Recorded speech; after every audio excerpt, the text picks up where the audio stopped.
Inyo pong natutunghayan ang arena sa lungsod ng San Juan kung saan kasulukuyang nagbabangga ng Letran at Alta sa huling laro sa elimination round ng Season 91 ng NCAA Men's Basketball Tournament. Don Ross kasama si Coach Mix Bustos, and at courtside of course we have Myrtle Sarosa who has this injury update on Rain ng Batak. Myrtle? Yes, Anton. Ngayon nga ay pinahiga na si Rain ng Batak dito sa stretcher dahil medyo nahihilo siya. Meron lang konting bleeding sa kanyang nose na ngayon ay linilinis nila. At meron din konting bleed sa mouth niya dahil sa impact ng pagkatama niya.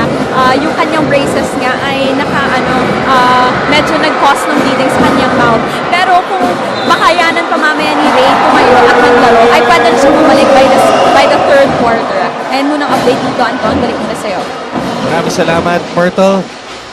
Delikado nga yung nangyari dito kay Rain ng Batak, but being the fighter that he is based on that report, gusto pang maglaro and he is thinking na pwede siyang makabalik sa third quarter. Well, hopefully, hindi masyadong seryoso ang diagnosis dito kay Rain ng Batak. May he recover well, may he recover in time, and sana makabalik siya sa third quarter. Yun nga nangyari kay Rain ng Batak kanina. Head-on collision sa kaliwang balikat ni AJ Coronel.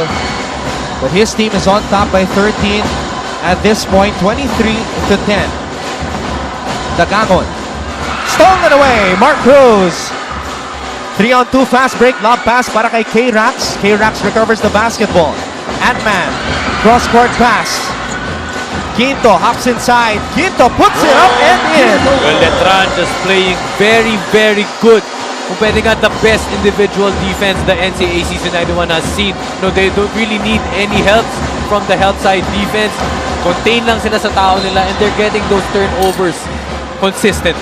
6 na players na nakakapuntos para sa kubunan ni Coach Alden Ayo. Samantala sa kabilang panig, Perpetual only has 3 players in the scoring column as we see the strong move brought to you by PLDT Home DSL, the #1 home broadband, and the emotion from Jeric Balanza.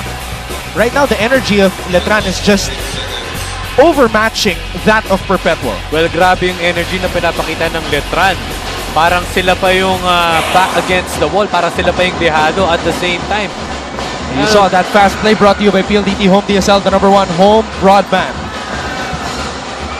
Rebound and the putback for Thompson, and that is only his first field goal of the game, Coach Mix. Well, finally, nandito na sa scoring board itong si Earl Thompson. I think we really need to see more scoring from him para makahabol dito sa first half. This might be the last NCAA game for Scotty Thompson, the native from Digos City, Davao del Sur. Kung sakaling matatalo ang Altas dito sa laban na to, but we still have a lot of basketball left to play. But Jeric Balanza continuing the scoring party para sa Letran. Well, napakaraming bala talaga ni Coach Alden. Perpetual switch to a zone defense that forced Perpetual to really extend. Napakaganda ng ball movement ng Letran. Jeric Balanza with that open 3 from the corner. Panoorin natin muli itong magandang ball movement na pinakita ng kupunan ni Coach Alden Ayo. A master guwapo move at the corner. Watch out for more guwapo moves powered by Master Secreto ng mga guwapo. I also spoke to Coach Alden Ayo before this game and he told me that they really focused on their shooting the past 2 days sa ensayo. Well, it hasn't been a field day for them during their game against San Beda, and they made sure ngayon talagang magkiklik ang kanilang opensa. That's a foul as Dizon was running down the court.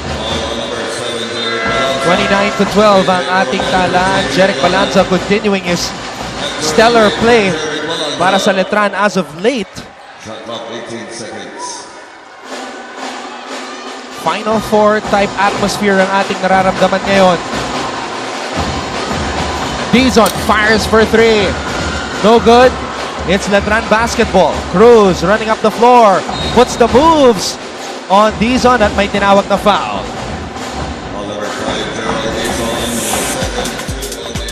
Copico 78 Best Recharge Moment brought to you by Copico 78. Copico's best latte ever.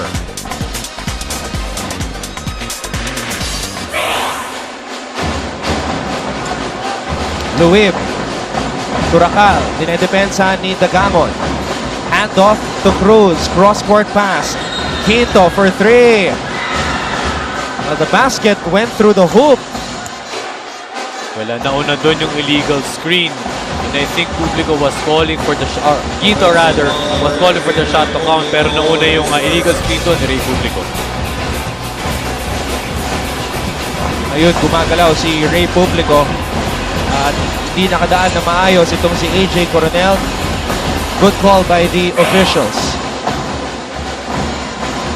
Dagangon. Dizon swings it to Thompson. Hinahanap si Acueti. Publico really working hard para hindi mabigyan ng bola na maayos itong si Mr. Brightside. Well, that has been the game plan for Letran to deny Bright Acueti the ball. And Ray Publico is doing a stellar job in hindi pinapatanggap itong si Bright Acueti. Hirap makakuha ng puntos ang Altas dito sa laban na to. The Knights showing us the arsenal on offense and the solidness of their defense. 31-12. A huge lead para sa Colegio de San Juan de Letran Knights.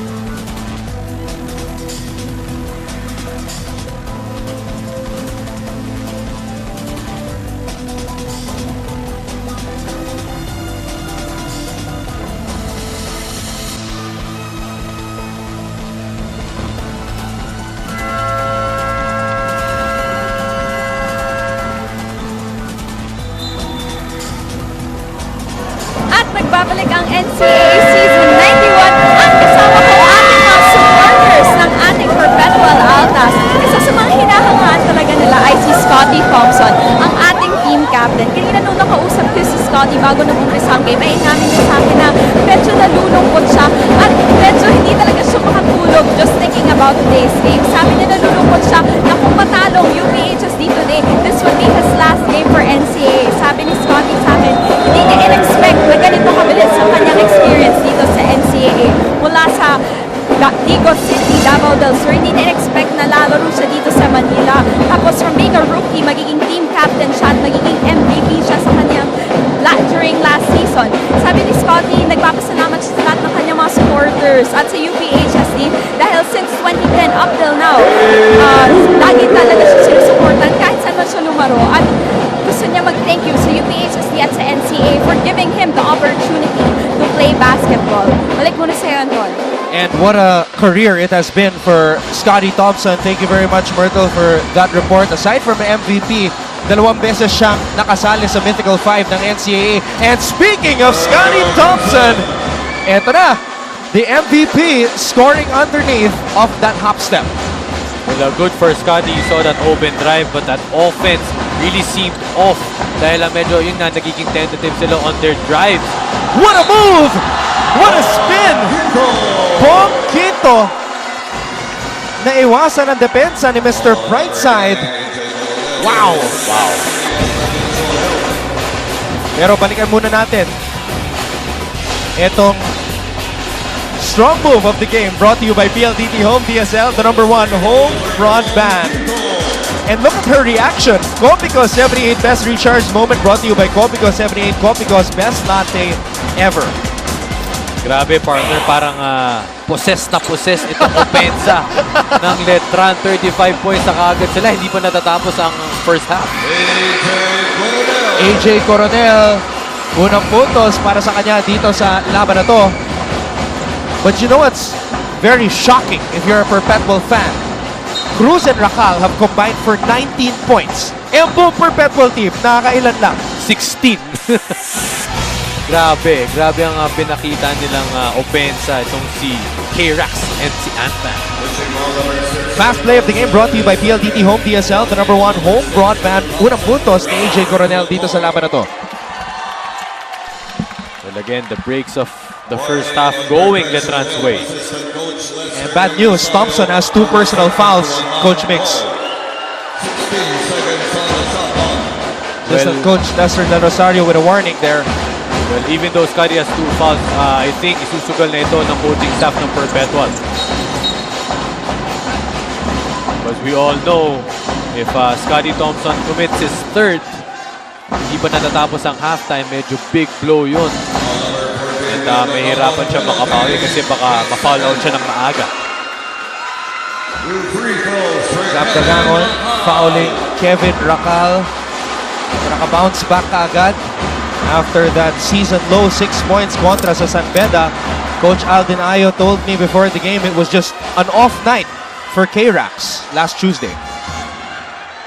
Wala, off night. Ito naman, on night.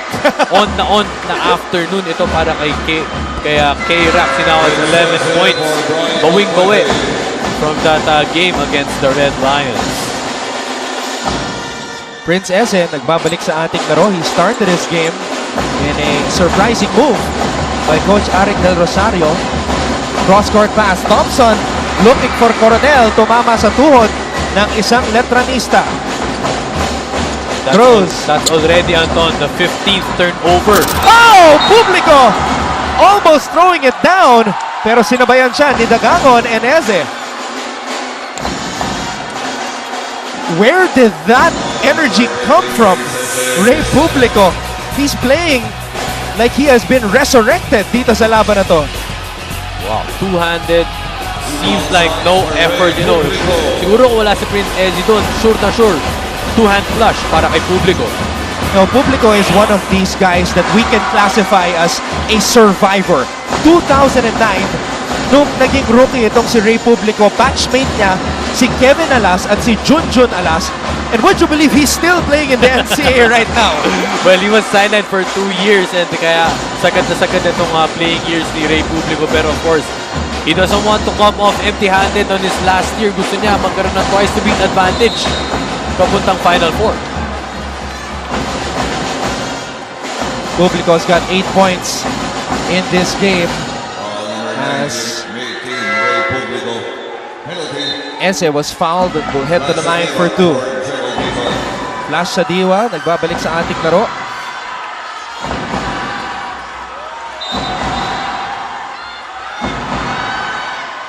And now for Perpetual, Anton, they need something drastic. Yes.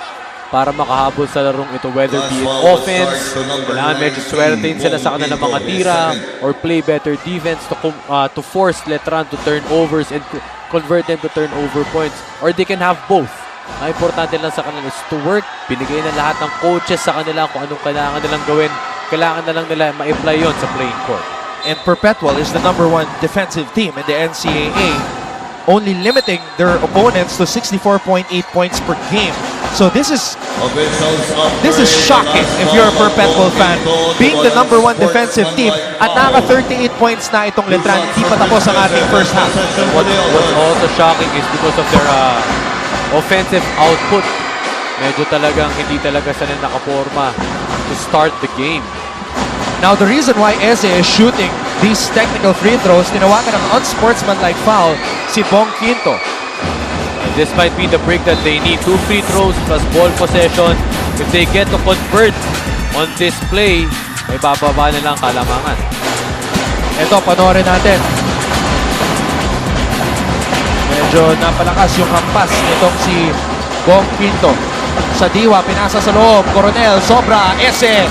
Putback doesn't go. Tapping ka ng bola. It's Perpetual basketball. Sa Diwa, hinahanap si Eze. That's another turnover.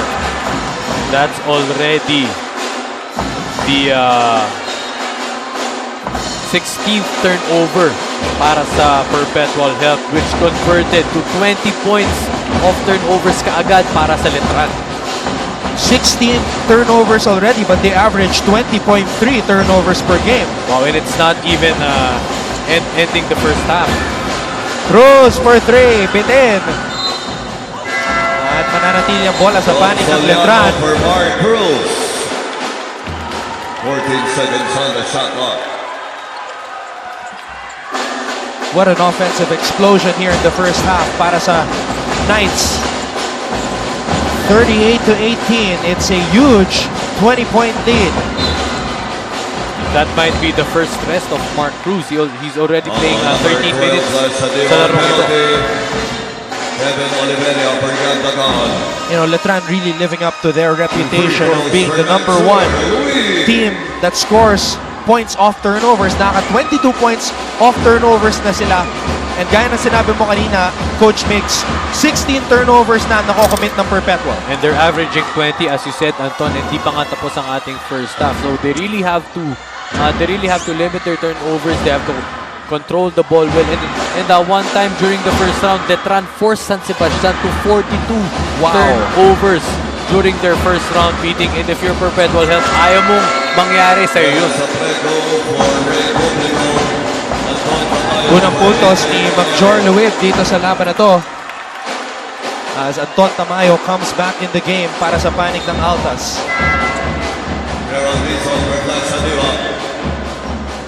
Gerald Dizon also coming back into the game.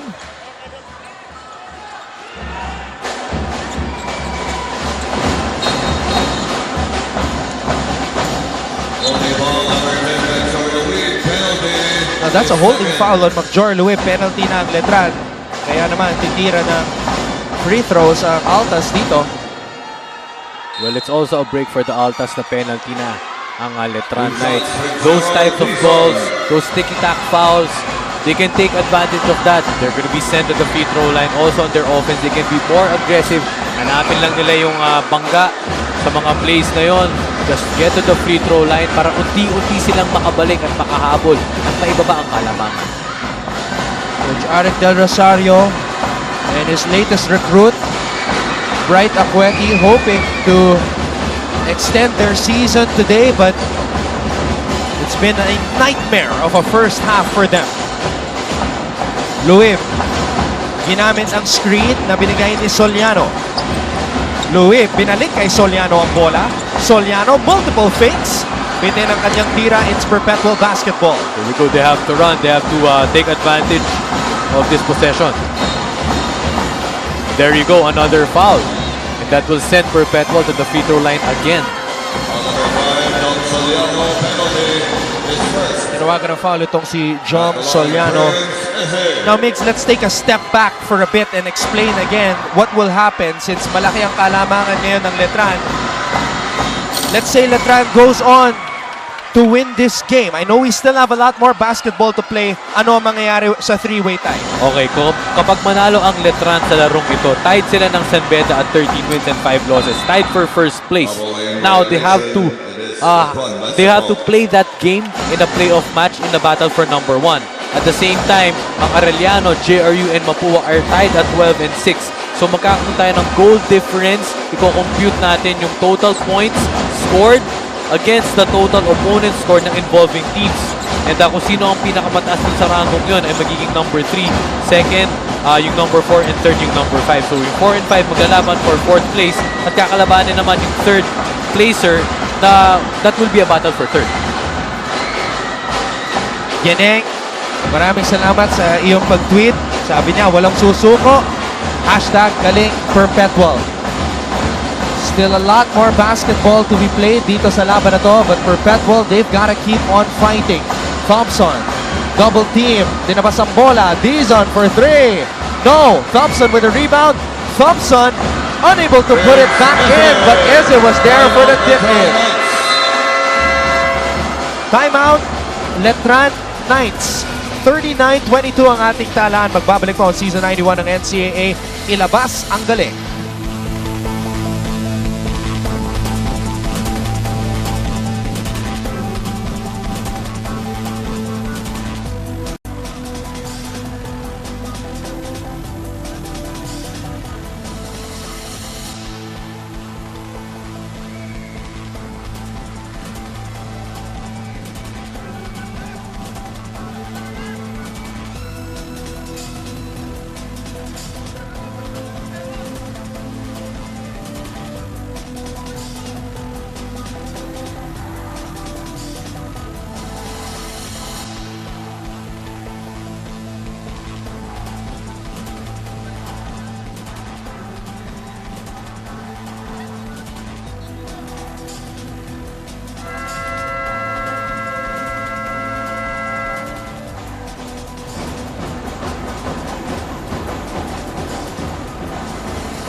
ka na naman, Playful Angel, with your Mr.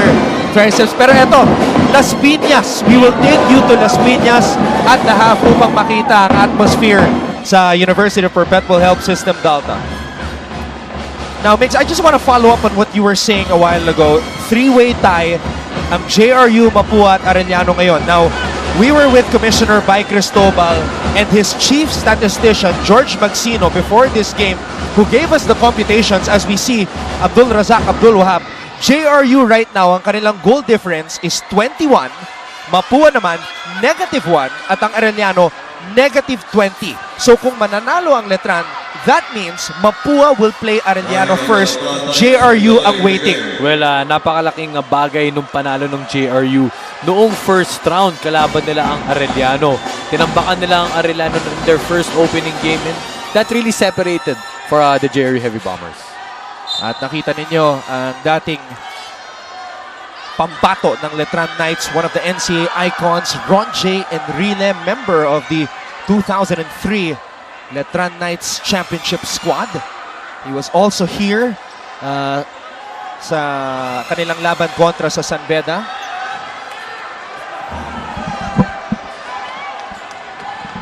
Ngayon, merong commotion na nangyayari dito involving consultant Len Capasio of the Letran Knights.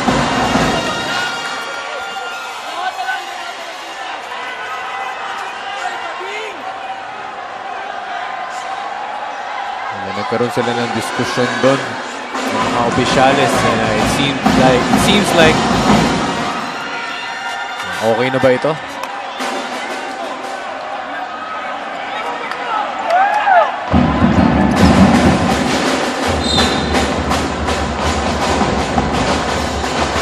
Si Romy Guevara and of course Commissioner Bay Cristobal.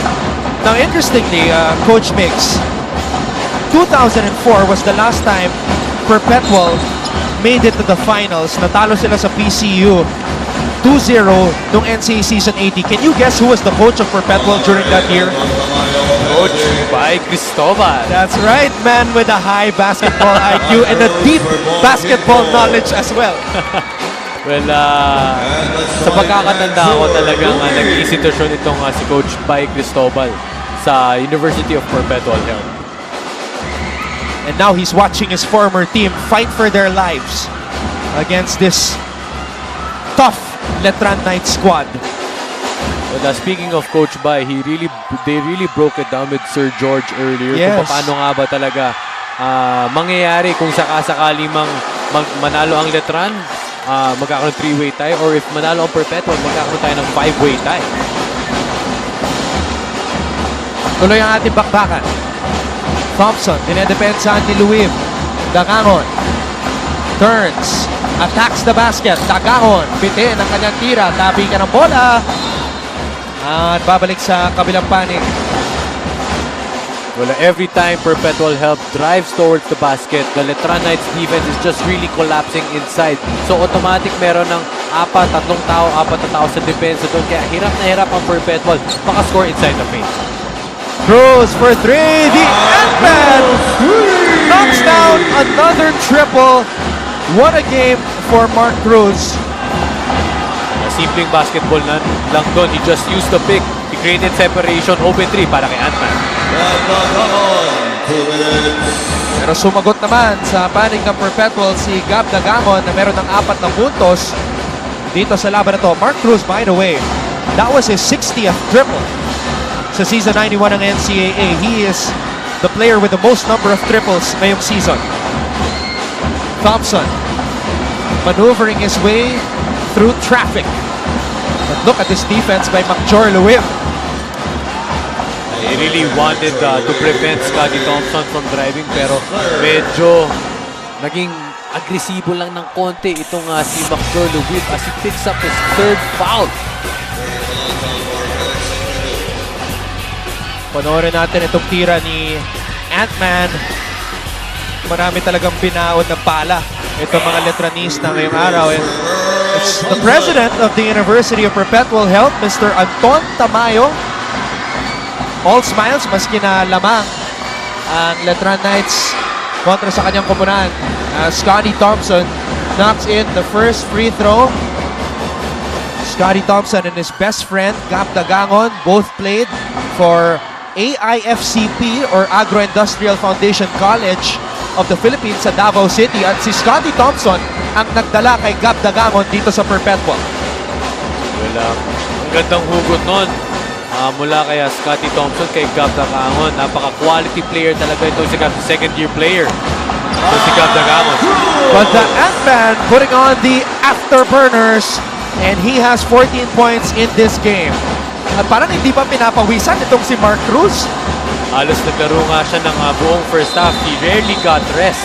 And again, a turnover para sa Perpetual. That is already their 17th turnover. What a move by Mark the Ant-Man Cruz. Started for the first time this season, and it was the right move by Coach Aldin Ayo as Major Luim knocks down a triple. And that's all confidence mula kay Luim. No, ang ganda ng pasa sa kanya. Good look. Good shot by Bakter Luim. Thompson, kapos ang tira. Luim, napulot ang bola. Eto na si Cruz with a crossover. Cruz kicks it out to Balanza. Sumabit ang depensa. Breaks really not going Perpetual's way as Tamayo. Nagpinasabi nito si Balanza on that jump shot. What a shot by Major Luim, who's got 5 points in this game. Now, Major Luim, not really known for his three-point shooting, just a 20% three-point shooter. As Felix Aprecu checks back into the game. Technical foul on number 8, Anton Tamayo The Ant-Man. for the second resentment to a call. Focused dito sa laban na to. Hindi talaga pinapalad itong Perpetual as Anton Tamayo was called for a technical foul. So besides those 2 free throws, magkakaroon pa ng isang free throw plus ball possession itong Letran Knights. That's just shooting yourself on the foot. Kung ikaw ay bahagi ng Perpetual Altas, you're already down by 22 points. And you're giving Letran a lot more cushion as Balanza knocks in the first of 2 technical free throws. Ayan po si Major Luim. Steady minutes para sa Letran as always. Just playing his role. Ngayon naman, Mark Cruz ang titira ng technical free throw dito.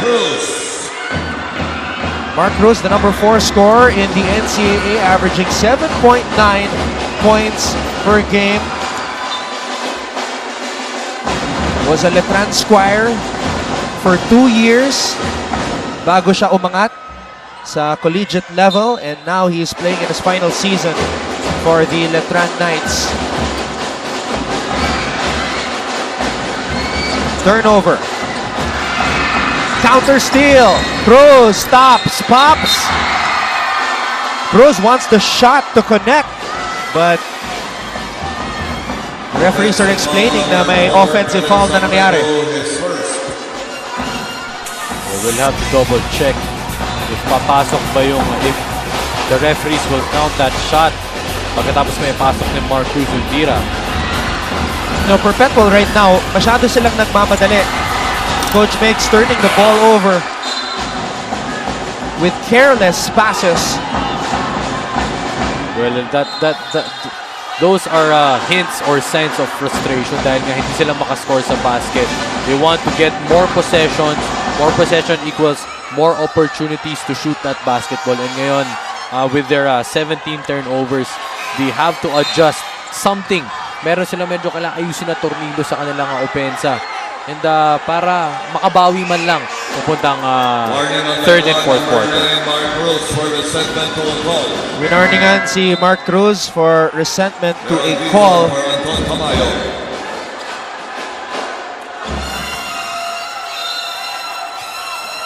As Dizon nagbabalik sa ating laro. Malapit na po tayo sa dulo ng ating first half. Thompson. Pinasa sa loob. Dizon, sobra. It's Letran basketball. 9 seconds to go. Cruz from the corner. And that will do it for the first half, 50 to 26 where the for Letran the Knights Letran have gone Knights. full throttle. Mark Cruz, once again starting for the first time ngayong season. And everybody sa panik ng Knights clicking sa opensa. The Ant-Man leading the way with 15 points, including 2 triples. Macjor Luib also knocking it down from outside. Halftime stats, analysis, and more sa aming pagbabalik. Ito po, Season 91 ng NCAA. Ilabas ang galing.